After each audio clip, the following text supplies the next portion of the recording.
I'd worn at the other mountain palace, both in shades of pewter and storm cloud, and pearls, white and gray and black, adorned her ears, fingers, and wrists.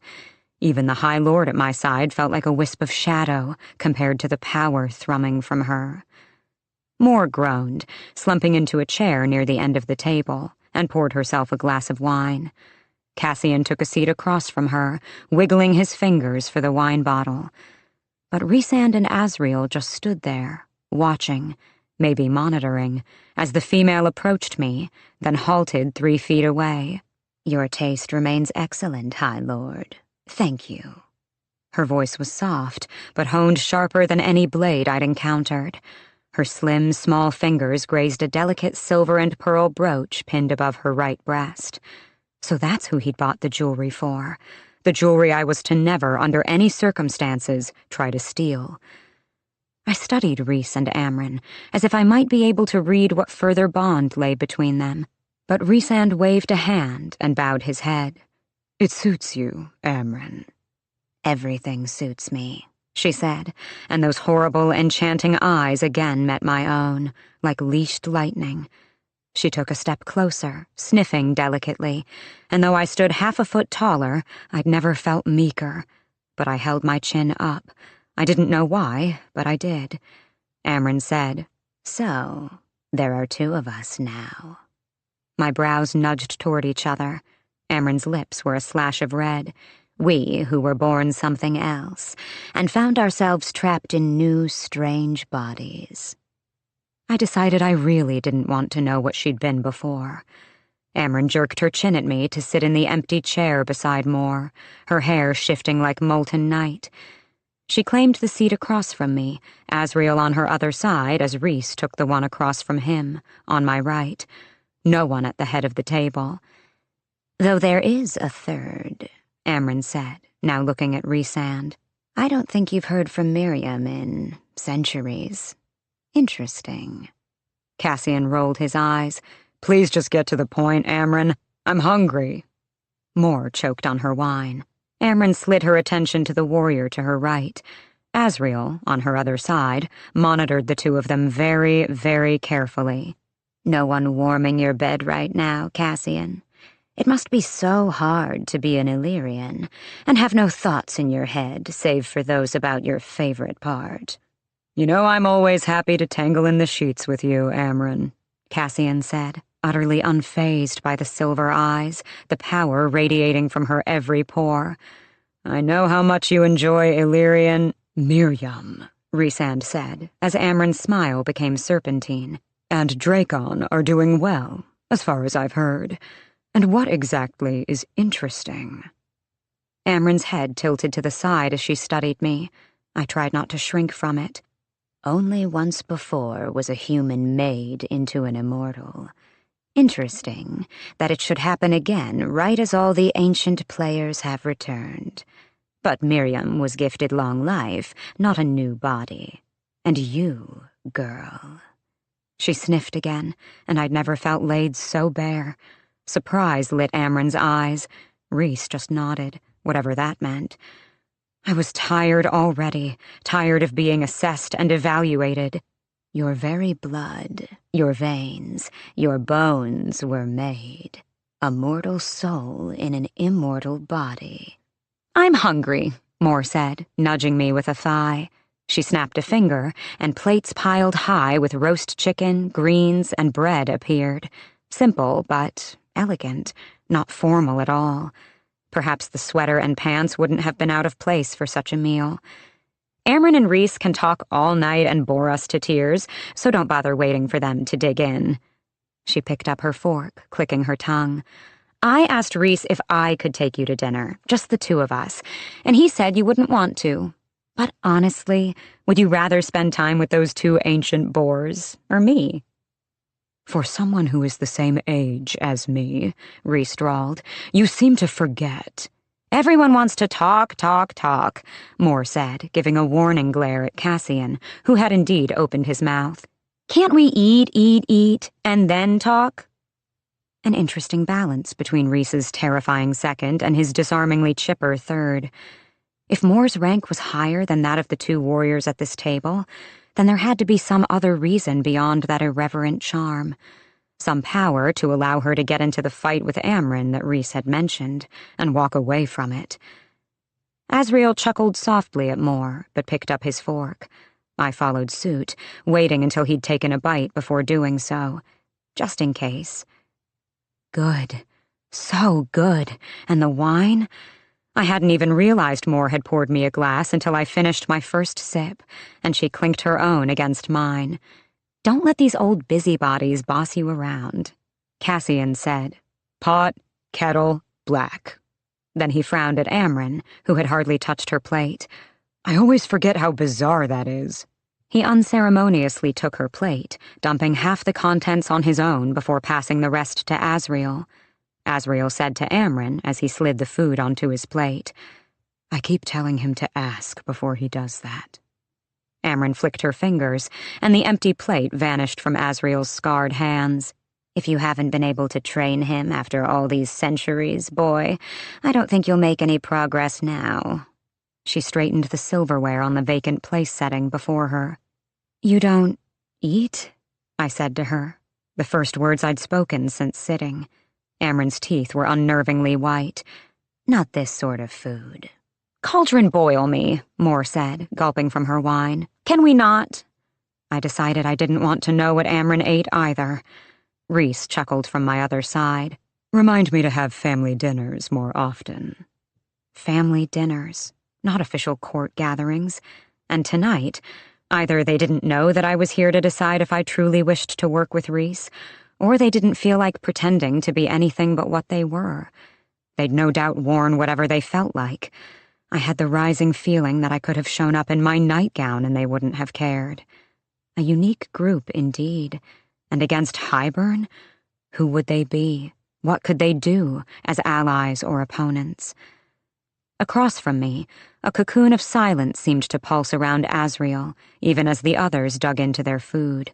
I again peered at that oval of blue stone on his gauntlet as he sipped from his glass of wine.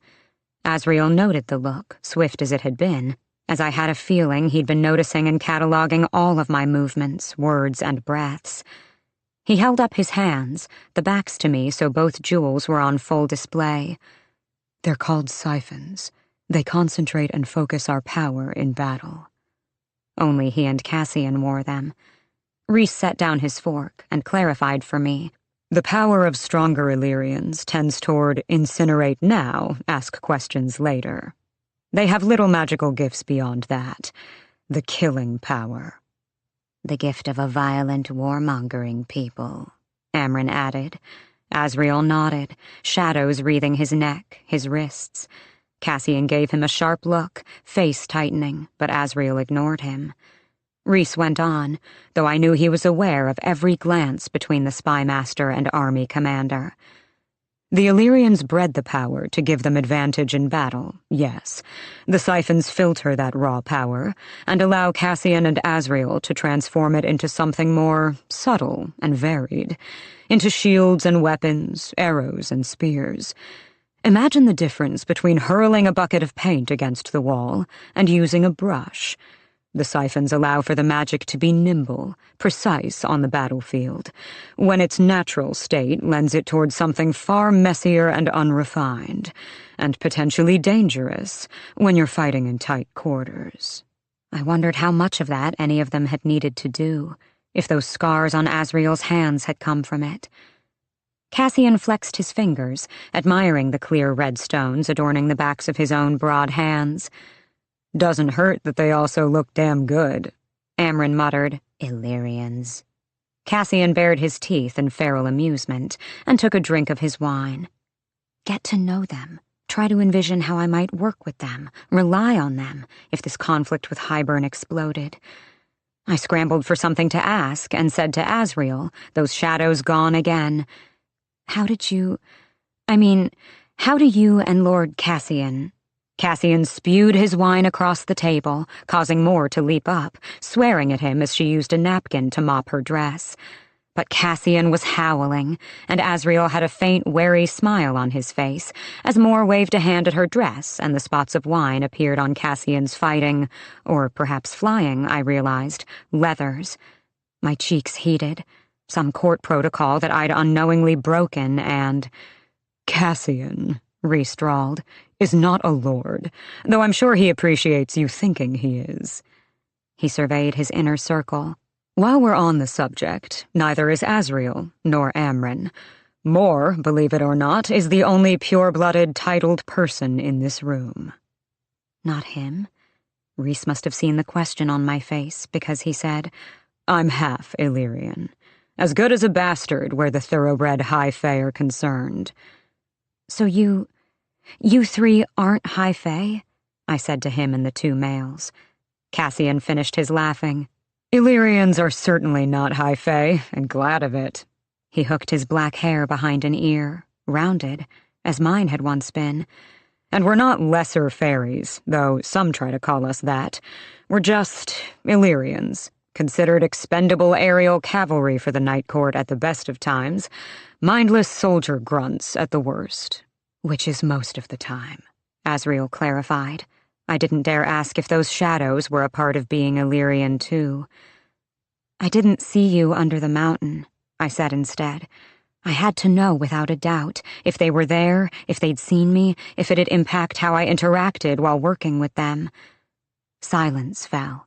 None of them, even Amren, looked at Rhysand. It was Mor who said, "Because none of us were." Rhys's face was a mask of cold. Amarantha didn't know they existed, and when someone tried to tell her, they usually found themselves without the mind to do so. A shudder went down my spine, not at the cold killer, but, you truly kept this city and all these people hidden from her for 50 years? Cassian was staring hard at his plate, as if he might burst out of his skin. Amren said, "We will continue to keep this city and these people hidden from our enemies for a great many more." Not an answer.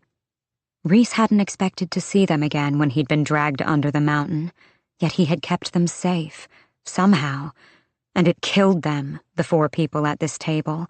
It killed them all that he'd done it, however he'd done it, even Amren.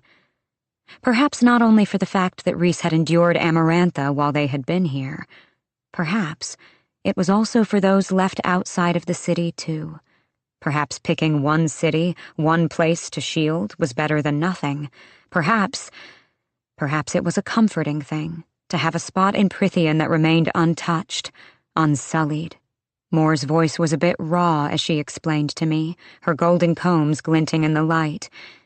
There is not one person in this city who is unaware of what went on outside these borders. Or of the cost.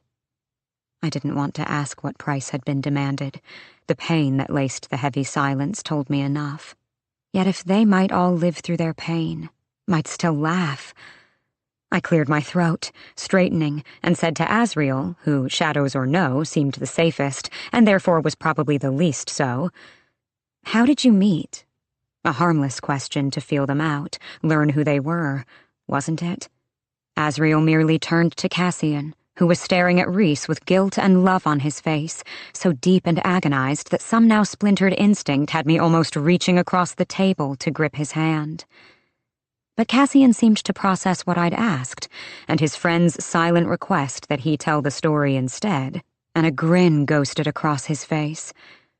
"We all hated each other at first." Beside me, the light had winked out of Rhys's eyes. What I'd asked about Amarantha, what horrors I'd made him remember. A confession for a confession. I thought he'd done it for my sake. Maybe he had things he needed to voice, couldn't voice to these people, not without causing them more pain and guilt. Cassian went on, drawing my attention from the silent High Lord at my right. "We are bastards, you know, Az and I. The Illyrians... We love our people and our traditions, but they dwell in clans and camps deep in the mountains of the north and do not like outsiders, especially high fae who try to tell them what to do. But they're just as obsessed with lineage and have their own princes and lords among them. As, he said, pointing a thumb in his direction, his red siphon catching the light, was the bastard of one of the local lords. And if you think the bastard son of a lord is hated, then you can't imagine how hated the bastard is of a war camp laundress and a warrior she could or couldn't remember. His casual shrug didn't match the vicious glint in his hazel eyes. As his father sent him to our camp for training, once he and his charming wife realized he was a shadow singer. Shadow singer? Yes, the title, whatever it meant, seemed to fit. Like the Daemati, Rhys said to me, shadow singers are rare, coveted by courts and territories across the world for their stealth and predisposition to hear and feel things others can't. Perhaps those shadows were indeed whispering to him then. Asriel's cold face yielded nothing. Cassian said, "The camp lord practically shit himself with excitement the day Az was dumped in our camp. But me, once my mother weaned me and I was able to walk, they flew me to a distant camp and chucked me into the mud to see if I would live or die." "They would have been smarter throwing you off a cliff," Moore said, snorting. "Oh, definitely," Cassian said, that grin going razor-sharp. "Especially because when I was old and strong enough to go back to the camp I'd been born in, I learned those pricks worked my mother until she died." Again that silence fell. Different this time. The tension and simmering anger of a unit who had endured so much, survived so much, and felt each other's pain keenly. "The Illyrians," Rhys smoothly cut in, that light finally returning to his gaze, "are unparalleled warriors, and are rich with stories and traditions. But they are also brutal and backward, particularly in regard to how they treat their females." Asriel's eyes had gone near vacant as he stared at the wall of windows behind me. "They're barbarians," Amren said, and neither Illyrian male objected. Moore nodded emphatically, even as she noted Asriel's posture and bit her lip. "They cripple their females, so they can keep them for breeding more flawless warriors." Rhys cringed. "My mother was lowborn," he told me, and worked as a seamstress in one of their many mountain war camps. "When females come of age in the camps, when they have their first bleeding, their wings are clipped. Just an incision in the right place, left to improperly heal, can cripple you forever. And my mother, she was gentle and wild and loved to fly, so she did everything in her power to keep herself from maturing. She starved herself, gathered illegal herbs, anything to halt the natural course of her body. She turned 18 and hadn't yet bled, to the mortification of her parents. But her bleeding finally arrived, and all it took was for her to be in the wrong place at the wrong time before a male scented it on her and told the camp's lord. She tried to flee, took right to the skies. But she was young, and the warriors were faster, and they dragged her back. They were about to tie her to the posts in the center of the camp, when my father winnowed in for a meeting with the camp's lord about readying for the war. He saw my mother thrashing and fighting like a wildcat, and he swallowed. The mating bond between them clicked into place. One look at her, and he knew what she was. He misted the guards holding her. My brows narrowed. Misted? Cassian let out a wicked chuckle as Rhys floated a lemon wedge that had been garnishing his chicken into the air above the table. With a flick of his finger, it turned to citrus-scented mist. "Through the blood rain," Rhys went on, as I shut out the image of what it'd do to a body, what he could do. My mother looked at him, and the bond fell into place for her. My father took her back to the night court that evening and made her his bride. She loved her people and missed them, but never forgot what they had tried to do to her, what they did to the females among them.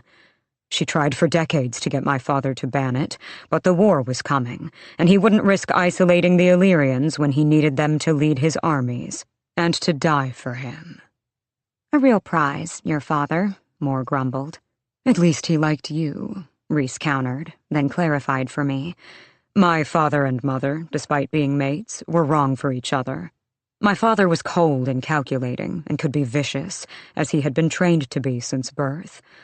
My mother was soft and fiery and beloved by everyone she met. She hated him after a time, but never stopped being grateful that he had saved her wings, that he allowed her to fly whenever and wherever she wished. And when I was born, and could summon the Illyrian wings as I pleased, she wanted me to know her people's culture.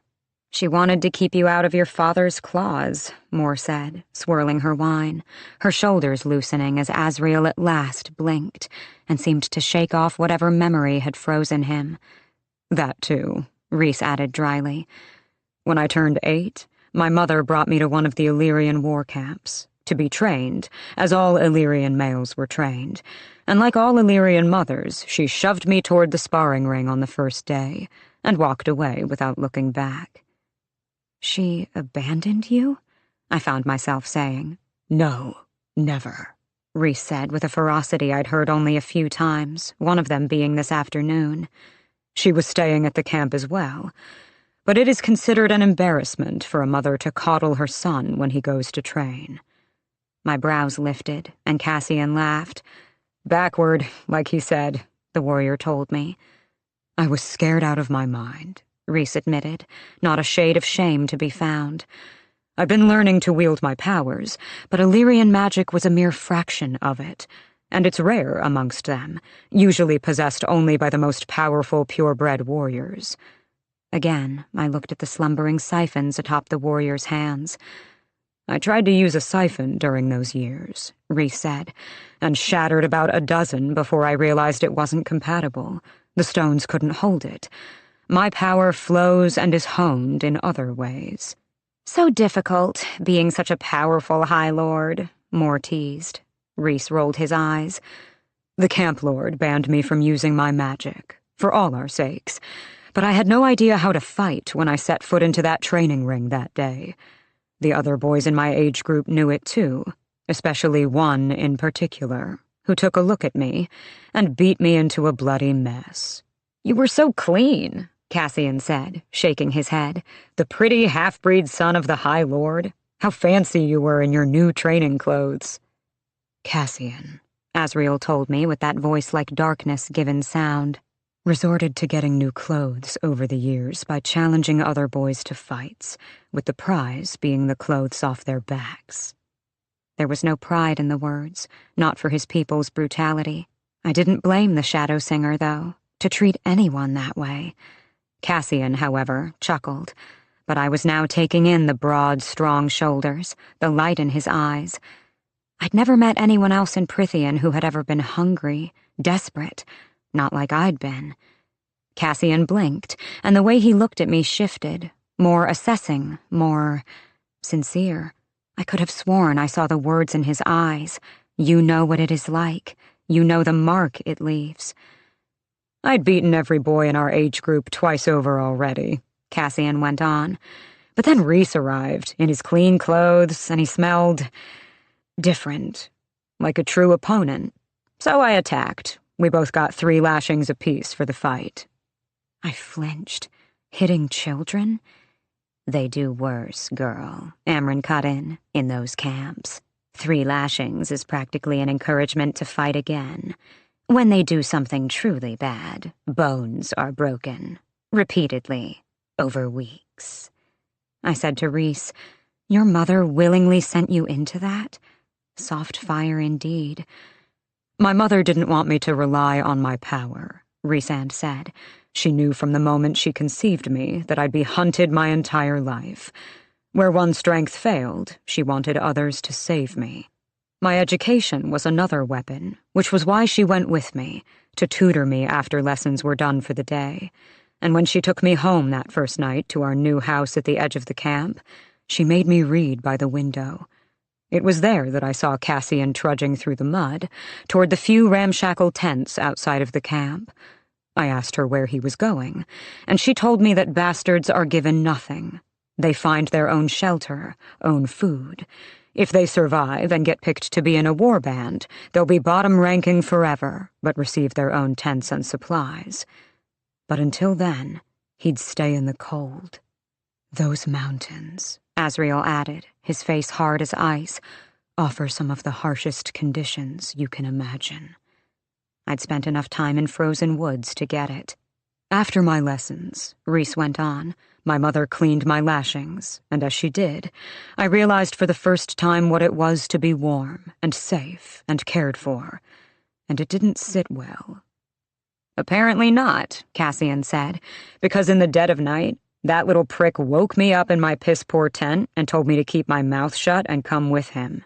And maybe the cold made me stupid, but I did." His mother was livid, but I'll never forget the look on her beautiful face when she saw me and said, "There is a bathtub with hot running water. Get in it, or you can go back into the cold." Being a smart lad, I obeyed. When I got out, she had clean nightclothes and ordered me into bed. I'd spent my life sleeping on the ground, and when I balked, she said she understood because she had felt the same once, and that it would feel as if I was being swallowed up, but the bed was mine for as long as I wanted it. "And you were friends after that?" "No, Cauldron, no," Rhysand said. "We hated each other, and only behaved because if one of us got into trouble or provoked the other, then neither of us ate that night. My mother started tutoring Cassian, but it wasn't until Asriel arrived a year later that we decided to be allies."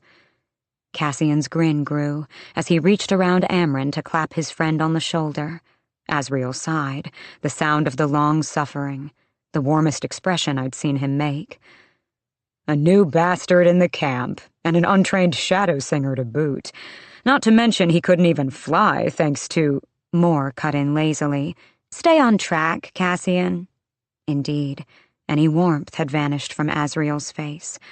But I quieted my own curiosity as Cassian again shrugged, not even bothering to take note of the silence that seemed to leak from the shadow singer. Moore saw, though, even if Asriel didn't bother to acknowledge her concerned stare, the hand that she kept looking at as if she'd touch, but thought better of it. Cassian went on. "Rhys and I made his life a living hell, shadow singer or no. But Rhys's mother had known Az's mother and took him in. As we grew older, and the other males around us did too, we realized everyone else hated us enough that we had better odds of survival sticking together." "Do you have any gifts?" I asked him. "Like them?" I jerked my chin to Asriel and Rhys. "A volatile temper doesn't count," Moore said as Cassian opened his mouth. He gave her that grin I realized likely meant trouble was coming, but said to me, "No, I don't. Not beyond a heaping pile of the killing power. Bastard-born nobody, through and through." Rhys sat forward like he'd object, but Cassian forged ahead. "Even so, the other males knew that we were different, and not because we were two bastards and a half-breed. We were stronger, faster, like the Cauldron knew we'd been set apart and wanted us to find each other. Rhys's mother saw it too, especially as we reached the age of maturity, and all we wanted to do was fucking fight." "Males are horrible creatures, aren't they?" Amren said. "Repulsive," Moore said, clicking her tongue. Some surviving small part of my heart wanted to laugh at that. Cassian shrugged. "Rhys's power grew every day, and everyone, even the camp lords, knew he could mist everyone if he felt like it. And the two of us, we weren't far behind." He tapped his crimson siphon with a finger.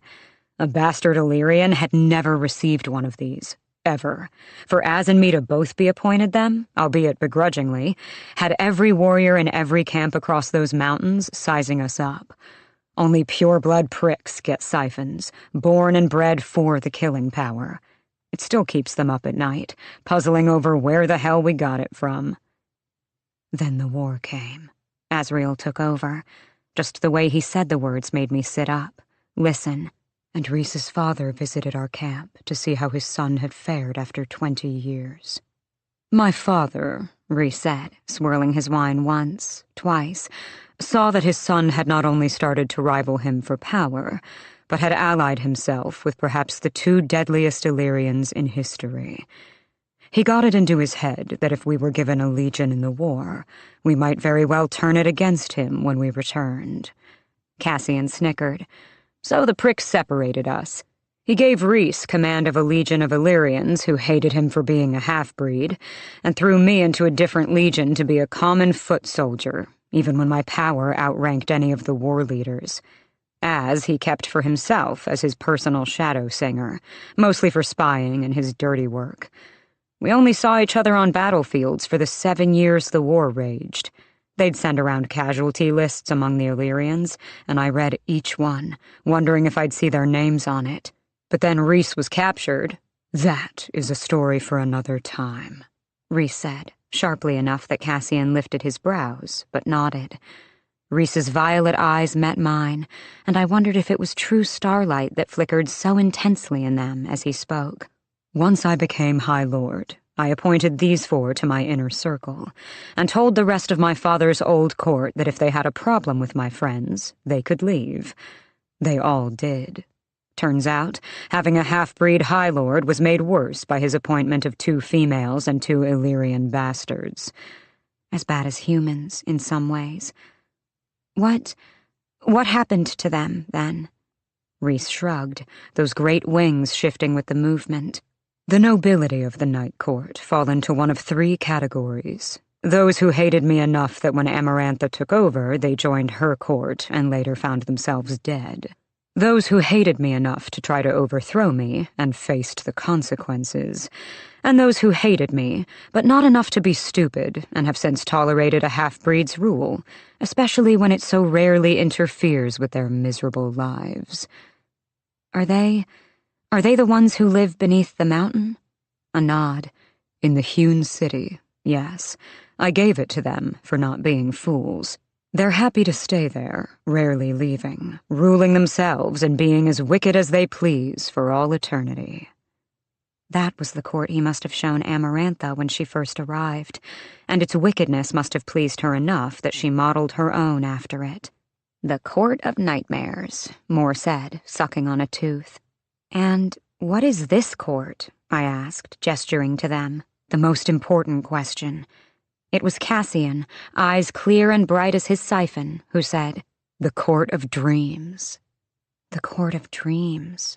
The dreams of a half-breed High Lord, 2 bastard warriors, and the 2 females. And you? I said to Moore and Amren. Amren merely said, Rhys offered to make me his second. No one had ever asked me before, so I said yes, to see what it might be like. I found I enjoyed it. Moore leaned back in her seat, Asriel now watching every movement she made with subtle, relentless focus. I was a dreamer born into the Court of Nightmares, Moore said. She twirled a curl around a finger, and I wondered if her story might be the worst of them all, as she said simply, So I got out. What's your story, then? Cassian said to me with a jerk of his chin. I'd assumed Rhysand had told them everything. Rhys merely shrugged at me, so I straightened. I was born to a wealthy merchant family, with 2 older sisters and parents who only cared about their money and social standing. My mother died when I was 8. My father lost his fortune 3 years later. He sold everything to pay off his debts, moved us into a hovel, and didn't bother to find work while he let us slowly starve for years. I was 14 when the last of the money ran out, along with the food. He wouldn't work, couldn't, because the debtors came and shattered his leg in front of us. So I went into the forest and taught myself to hunt, and I kept us all alive, if not near starvation at times, for 5 years, until everything happened. They fell quiet again, Asriel's gaze now considering. He hadn't told his story. Did it ever come up, or did they never discuss those burns on his hands? And what did the shadows whisper to him? Did they speak in a language at all? But Cassian said, You taught yourself to hunt. What about to fight? I shook my head. Cassian braced his arms on the table. Lucky for you, you've just found yourself a teacher.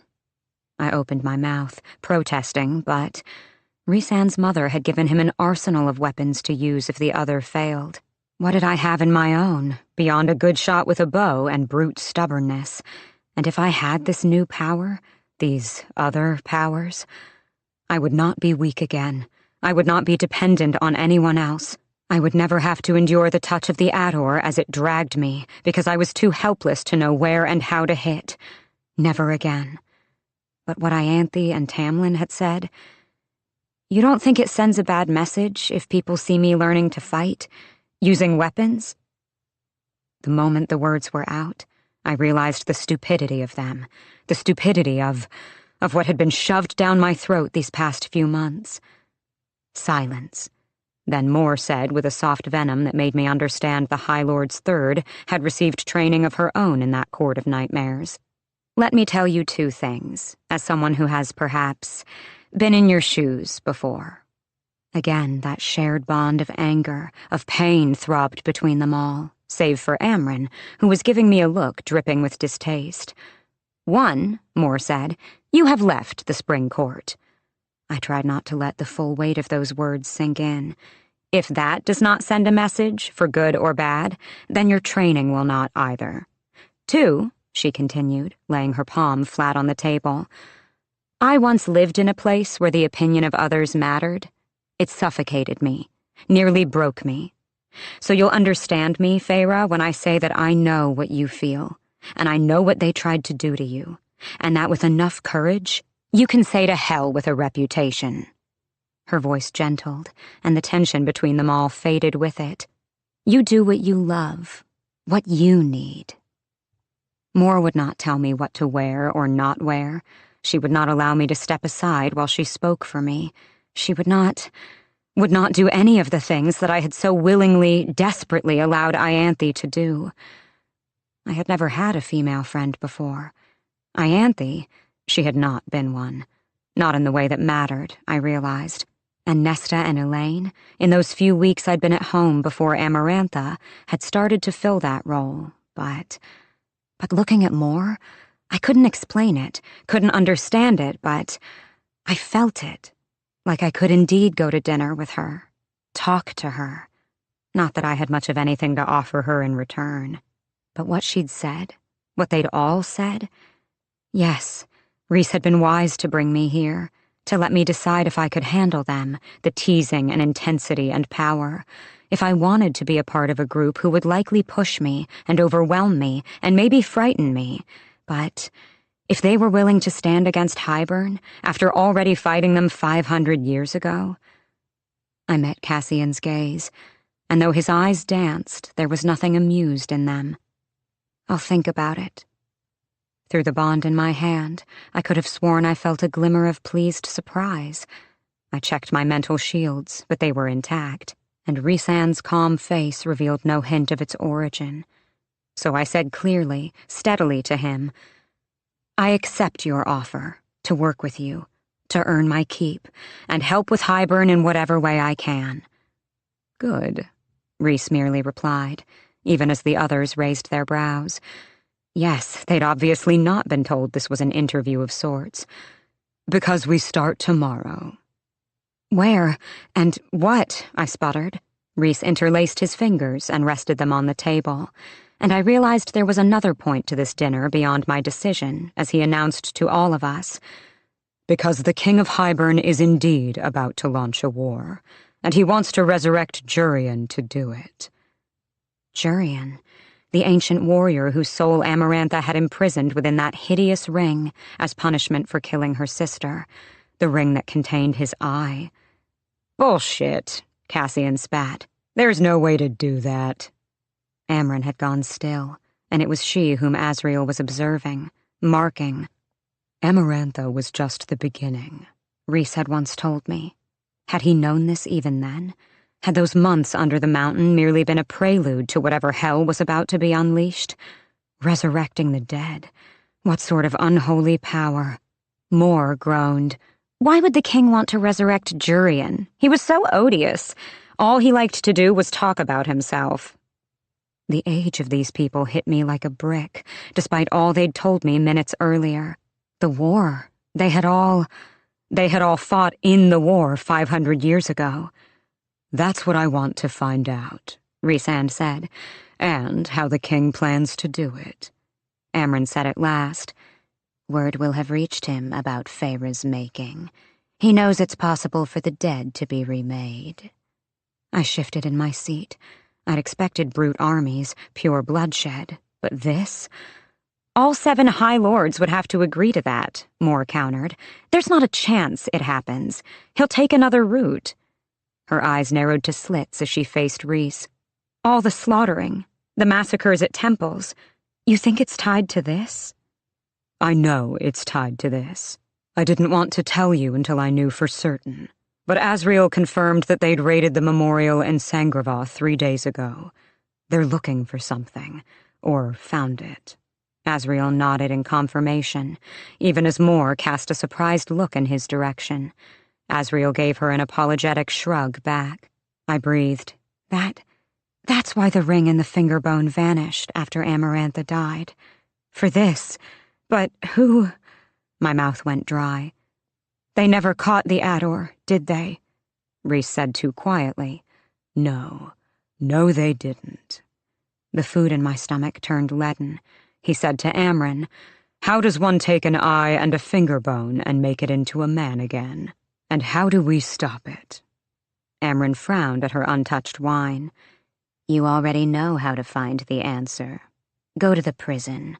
Talk to the bone carver. Shit, Moore and Cassian both said. Rhys said calmly, Perhaps you would be more effective, Amren. I was grateful for the table separating us as Amren hissed, I will not set foot in the prison, Rhysand, and you know it. So go yourself, or send one of these dogs to do it for you. Cassian grinned, showing his white, straight teeth, perfect for biting. Amren snapped hers once in return. Asriel just shook his head. I'll go. The prison sentries know me, what I am. I wondered if the Shadow Singer was usually the first to throw himself into danger. Moore's fingers stilled on the stem of her wineglass, her eyes narrowing on Amren. The jewels, the red gown, all perhaps a way to downplay whatever dark power roiled in her veins.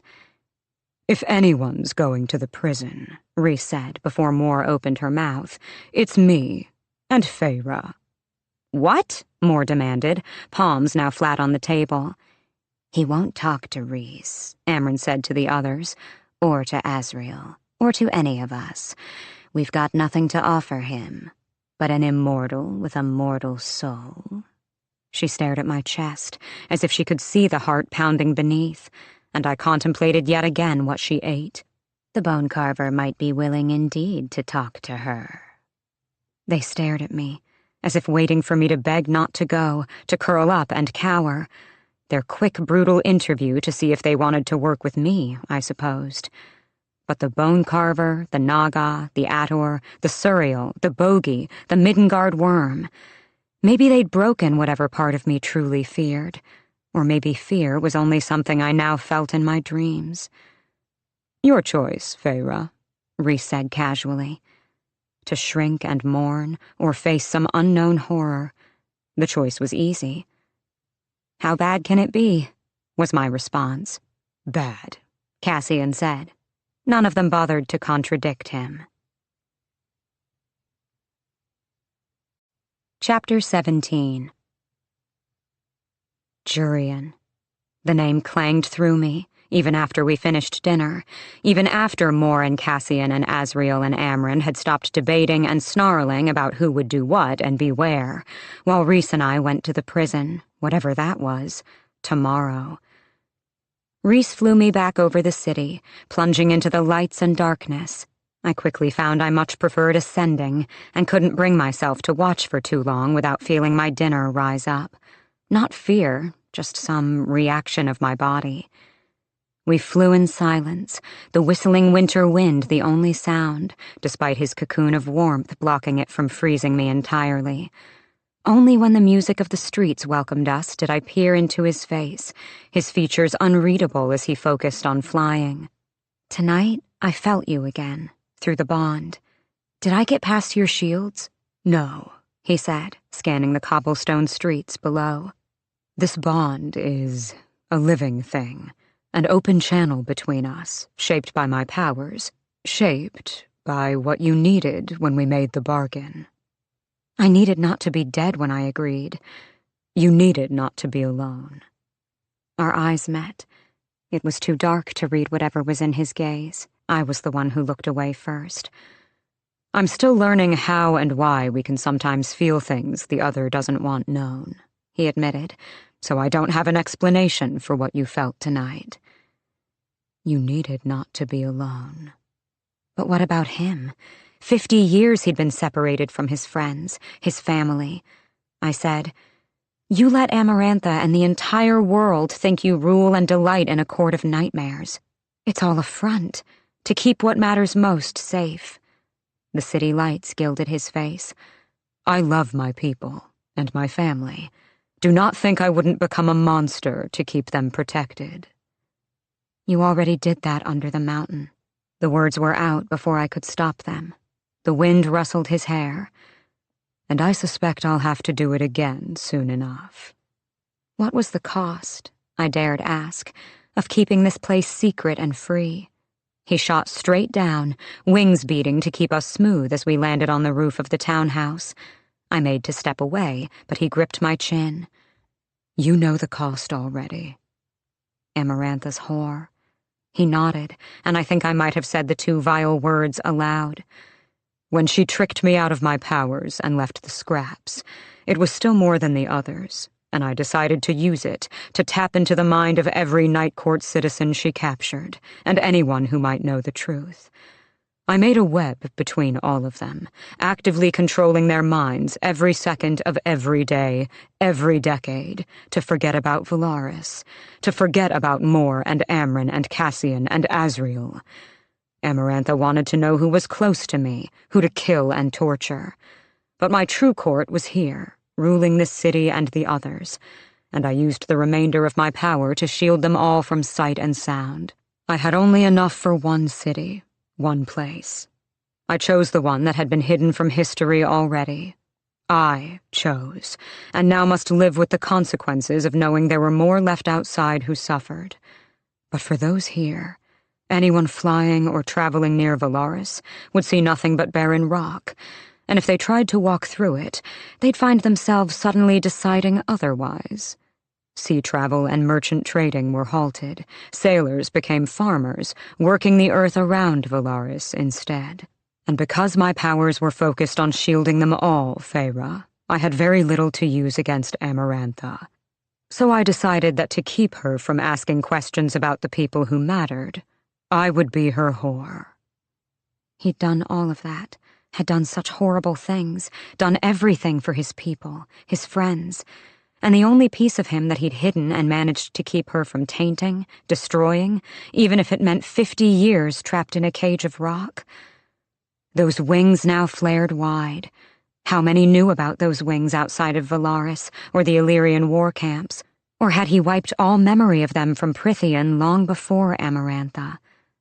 Rhys released my chin, but as he lowered his hand, I gripped his wrist, feeling the solid strength. "It's a shame," I said, the words nearly gobbled up by the sound of the city music, "that others in Prythian don't know. A shame that you let them think the worst." He took a step back, his wings beating the air like mighty drums. As long as the people who matter most know the truth, I don't care about the rest. Get some sleep. Then he shot into the sky and was swallowed by the darkness between the stars. I tumbled into a sleep so heavy my nightmares were an undertow that dragged me down, down, down until I couldn't escape them.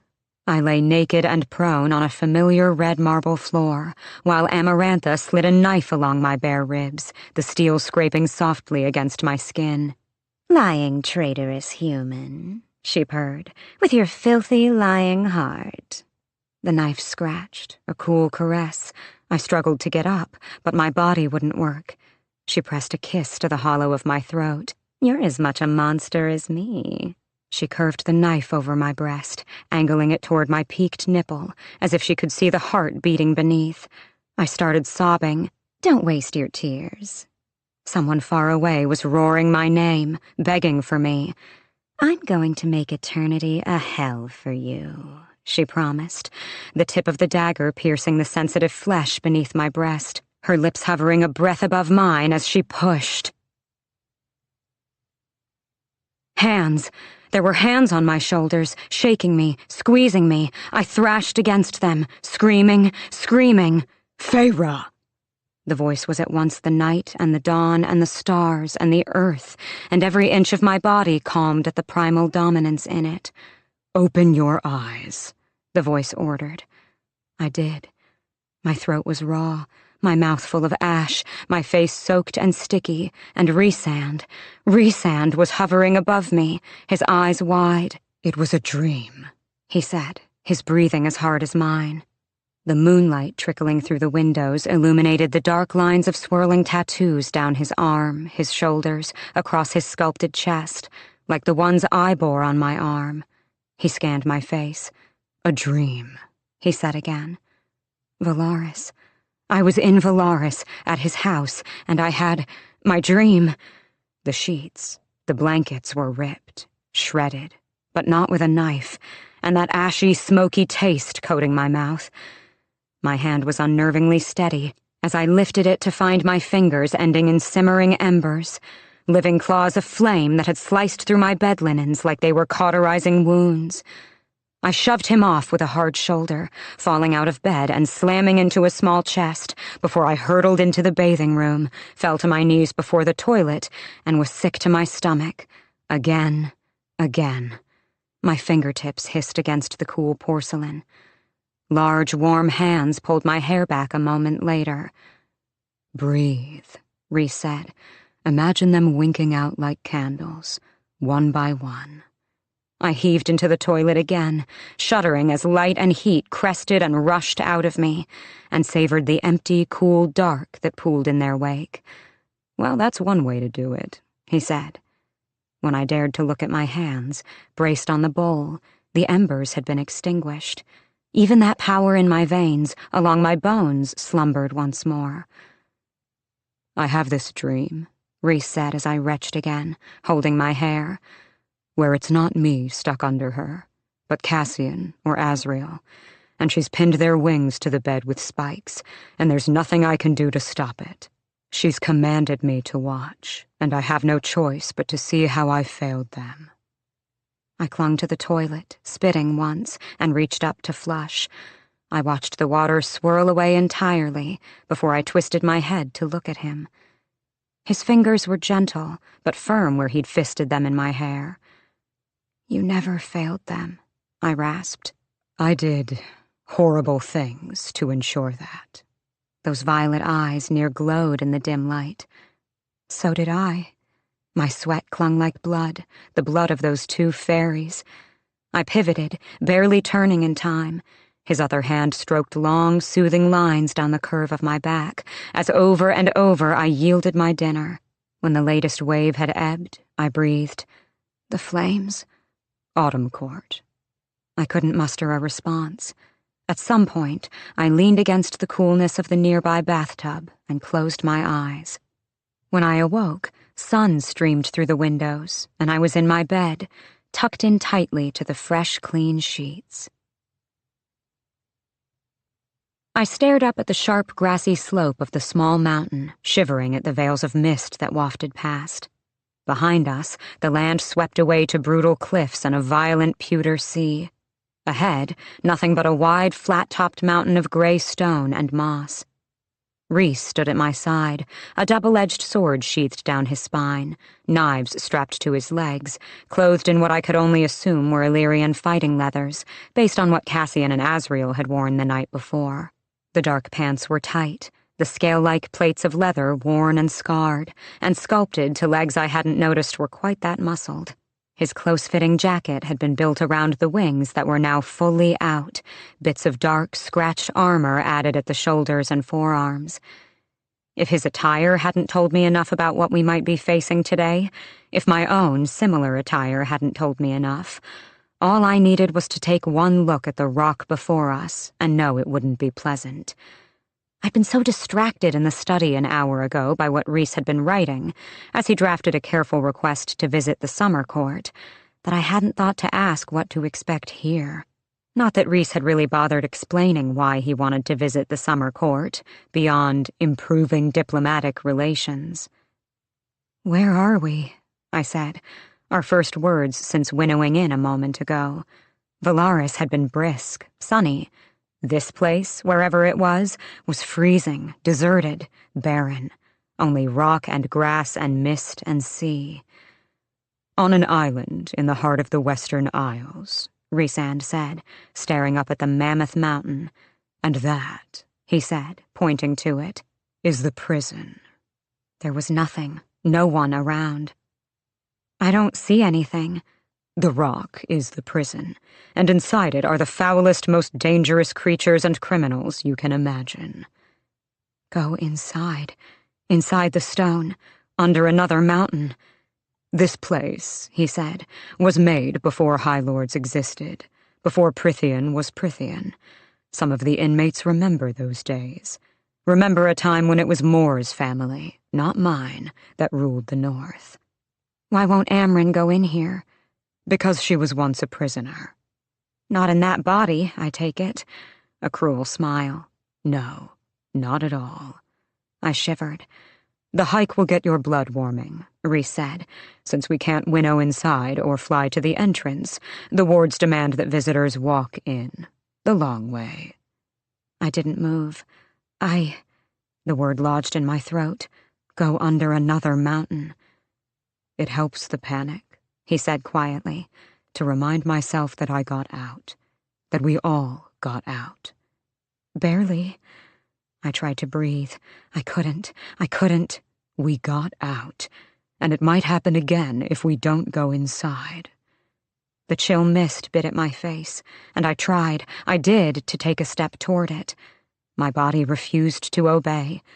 I tried to take a step again. I tried for Elaine and Nesta and the human world that might be wrecked, but I couldn't. Please, I whispered. I didn't care if it meant that I'd failed my first day of work. Rhysand, as promised, didn't ask any questions as he gripped my hand and brought us back to the winter sun and rich colors of Valaris. I didn't get out of bed for the rest of the day. Chapter 18. Amren was standing at the foot of my bed. I jolted back, slamming into the headboard, blinded by the morning light blazing in, fumbling for a weapon, anything to use. No wonder you're so thin, if you vomit your guts every night. She sniffed, her lip curling. You reek of it. The bedroom door was shut. Rhys had said no one entered without his permission, but she chucked something onto the bed, a little gold amulet of pearl and cloudy blue stone. This got me out of the prison. Wear it in, and they can never keep you. I didn't touch the amulet. Allow me to make one thing clear, Amren said, bracing both hands on the carved wooden footboard. I do not give that amulet lightly, but you may borrow it while you do what needs to be done and return it to me when you are finished. If you keep it, I will find you, and the results won't be pleasant. But it is yours to use in the prison. By the time my fingers brushed the cool metal and stone, she'd walked out the door. Rhys hadn't been wrong about the fire drake comparison. Rhys kept frowning at the amulet as we hiked the slope of the prison, so steep that at times we had to crawl on our hands and knees. Higher and higher we climbed, and I drank from the countless little streams that gurgled through the bumps and hollows in the moss and grass slopes. All around, the mist drifted by, whipped by the wind, whose hollow moaning drowned out our crunching footsteps. When I caught Rhys looking at the necklace for the 10th time, I said, "What?" "She gave you that." Not a question. "It must be serious then," I said, "the risk with—" "Don't say anything you don't want others hearing." He pointed to the stone beneath us. "The inmates have nothing better to do than listen through the earth and rock for gossip. They'll sell any bit of information for food, sex, maybe a breath of air." I could do this. I could master this fear. Amren had gotten out, and stayed out, and the amulet, it'd keep me free too. "I'm sorry," I said, "about yesterday. I'd stayed in bed for hours, unable to move or think." Rhys held out a hand to help me climb a particularly steep rock, easily hauling me up to where he perched at its top. It had been so long, too long since I'd been outdoors, using my body, relying on it. My breathing was ragged, even with my new immortality. "You've got nothing to be sorry for," he said. "You're here now." But enough of a coward that I never would have gone without that amulet. He added with a wink, "I won't dock your pay." I was too winded to even scowl. We climbed until the upper face of the mountain became a wall before us, nothing but grassy slopes sweeping behind, far below, to where they floated